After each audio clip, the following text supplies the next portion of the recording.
qui se passe à l'US Orléans en ce moment, c'est un peu compliqué. Moi, j'ai eu une altercation avec un parent qui est intervenu début février, assez influent il a pu jouer au club. Et il se passe que cette altercation-là, c'est le mercredi parce qu'en fait, son fils, il n'a pas joué une opposition de 20 minutes en fin de séance contre le U14 et il était pas content. Et si tu veux, il a fait remonter à des dirigeants avec qui ils sont très en lien. Donc ça s'est passé le mercredi et le vendredi j'ai été suspendu de mon rôle d'éducateur et à partir de ça j'ai été mis au placard. C'est un ancien joueur professionnel. D'accord. Donc il est allé voir le club, il a dit voilà mon fils ne joue pas et ensuite c'est toi qui as pris. Donc le vendredi t'as pas pu coacher, c'est ça.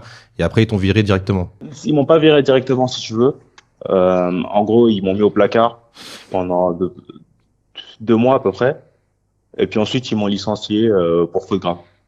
Le motif de la faute grave, c'est quoi? Si Ils tu l'ont veux, en signifié fait, ou moi, pas? je suis allé voir un match des U13, et en gros, ils ont dit que, en gros, c'était un non-respect des consignes, et donc c'est la faute grave. Ils ont rajouté d'autres choses, mais en fait, c'est pas vrai. C'est absolument pas vrai. Des trucs débiles comme, enfin, en gros, des retards, mais en fait, ils m'ont jamais signifié de coup d'horaire. J'ai jamais été en retard, jamais été absent, et en plus, j'étais avec mon contrat à 60 heures, 75 heures par semaine.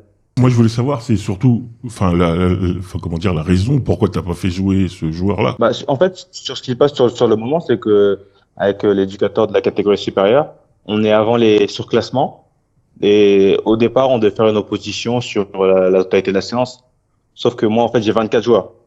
Donc, lorsque au début de séance, il me dit qu'en fait, on fera que sur 20 minutes, bah, sur 24 joueurs, ça ressemble à rien de faire jouer 10 minutes et 10 minutes sur 20 minutes. Donc, ce que j'ai décidé de faire, c'est que j'ai pris les 11 avec le plus de potentiel pour potentiellement aller avec le U14, ceux qui étaient concernés Mhm. sur la deuxième partie de la saison. Et le reste sont restés sur le terrain avec 2 coachs. Je suis en train de faire un banni. Du coup, j'ai été suspendu le vendredi. Et le samedi, les gamins ils se sont retrouvés sans coach, sans rien. Et les parents, du coup, ils ont